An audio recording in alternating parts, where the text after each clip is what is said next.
Hola, ¿qué tal chicos? Bienvenidos a esta clase virtual en donde vamos a abordar el tema de clasificación de los delitos.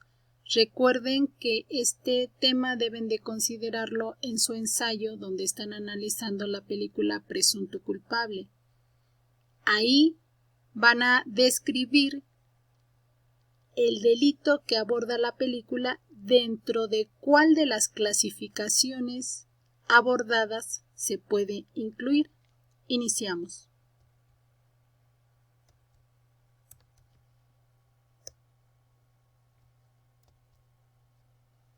Por la conducta del activo, los delitos se clasifican en delitos de acción.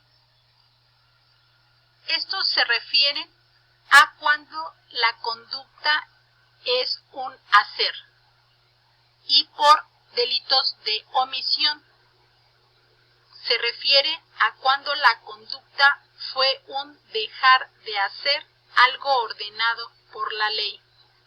Dentro de esta clasificación encontramos los delitos de omisión simple, que es la no ejecución de algo que se encuentra ordenado por la ley, con independencia del resultado que se produzca.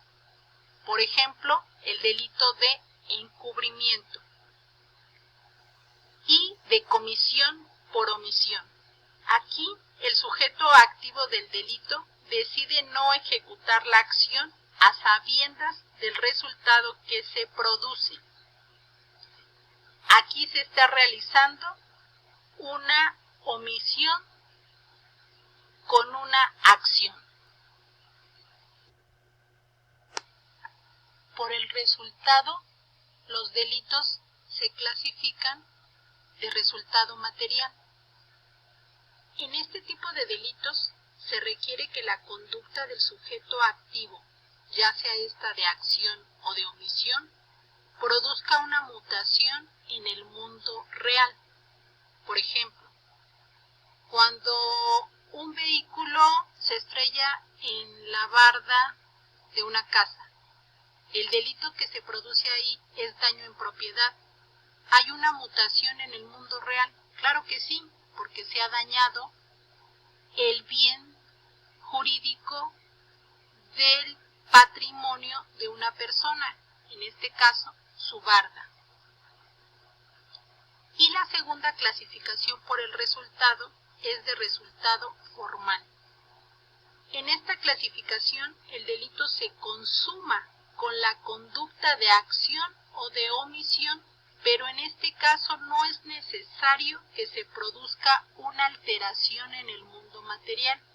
Por ejemplo, cuando una persona en un retén le verifican que trae una pistola, el delito es portación de arma prohibida. ¿Está generando una mutación en el mundo real? No está generando ningún cambio en el mundo real.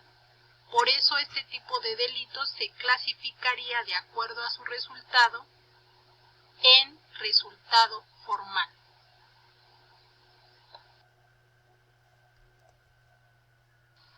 Por el daño, los delitos se clasifican en delitos de lesión. Son aquellos que lesionan un bien jurídico tutelado por la norma. Por ejemplo, en el delito de robo, el bien jurídico que se está lesionando es el bien jurídico del patrimonio. Segunda clasificación dentro de los delitos por el daño, delitos de peligro. Este tipo de delitos son aquellos que únicamente van a poner en peligro el bien jurídico que está tutelando la norma. Volvemos al caso del retén, a donde a una persona se le encuentra que trae un arma prohibida. Mientras ese sujeto no utilice esa arma y nada más el delito sea portación de arma prohibida, estamos ante la presencia de un delito dentro de la clasificación de delito de peligro. ¿Por qué? Porque únicamente está poniendo en peligro el bien jurídico tutelado. pero no está en ese momento causando una lesión. Por su duración, los delitos se clasifican en instantáneos. Son aquellos delitos que su consumación se agota en el mismo momento en que se han realizado todos los elementos de la descripción legal. Por ejemplo, el homicidio, el robo. Segunda clasificación, permanente o continuo. Es cuando se viola el mismo precepto legal, pero la consumación se prolonga en el tiempo. Por ejemplo, cuando estamos ante la presencia del delito de privación ilegal de la libertad, ¿cuál es el precepto legal que se está violando? La libertad. Pero este delito se está prolongando en el tiempo. Entonces, ya sea que esa persona que ha estado privada de su libertad un día, una semana, un mes, no se van a hacer 1, 5 o 10 denuncias. Es una sola denuncia por un solo delito, pero este delito lo característico es que se prolonga en el tiempo. Tercera clasificación, delito continuado. Es cuando con unidad de propósito delictivo, con pluralidad de conductas y cuando se trate del mismo sujeto pasivo, es cuando se da este tipo de delito continuado. Ejemplo, el delito de fraude. Aquí en este tipo de delitos, probablemente la cajera de un centro comercial ha estado sustrayendo dinero de poco en poco cada día. Hay pluralidad de conductas, porque el delito se ha llevado a cabo en una sucesión de determinados días. Pero hablamos de que hay una identidad de sujeto pasivo, le está robando al mismo patrón, se trata de la misma persona. Y estamos diciendo que hay pluralidad de conductas. ¿Por qué? Porque el hecho se ha ido realizando en varios días con distintas conductas, pero es el mismo y único propósito delictivo. ¿Cuál es? Cometer el fraude. Entonces, en este caso estamos ante la presencia de un delito continuado. De acuerdo a la clasificación de culpabilidad, los delitos pueden ser dolosos. Estamos ante la presencia de un delito doloso cuando la conducta delictiva que se realiza es que el sujeto conoce los elementos del hecho típico de que se trata y previendo como posible el resultado, quiere y acepta su realización. Para que hablemos de que el delito es doloso, significa que hay la intención de causar ese daño.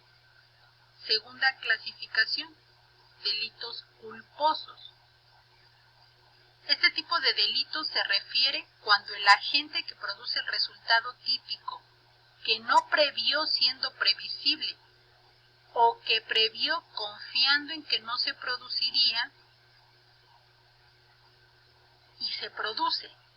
En este caso estamos ante la presencia de la negligencia, es decir, que no previmos los deberes de cuidado. Por ejemplo, la gran mayoría de los delitos de tránsito normalmente son delitos culposos. Tú no tienes la intención de causarle un daño al otro vehículo, pero a lo mejor por descuido, por ir hablando por teléfono, por exceso de velocidad, etcétera, causas ese percance. Entonces, en este caso estaríamos ante la presencia de un delito culposo. Por su estructura, los delitos se clasifican en delitos simples. son aquellos delitos que se prevén en un solo precepto legal. Por ejemplo, el robo, el homicidio, la violación, el fraude, los actos libidinosos, etc. Segunda clasificación, complejos. Son aquellos que van a subsistir con alguna agravante o alguna atenuante. Por ejemplo, el robo agravado, el feminicidio, las lesiones en riña. ¿Qué significa? Que son delitos que tienen una penalidad más alta porque tienen un agravante.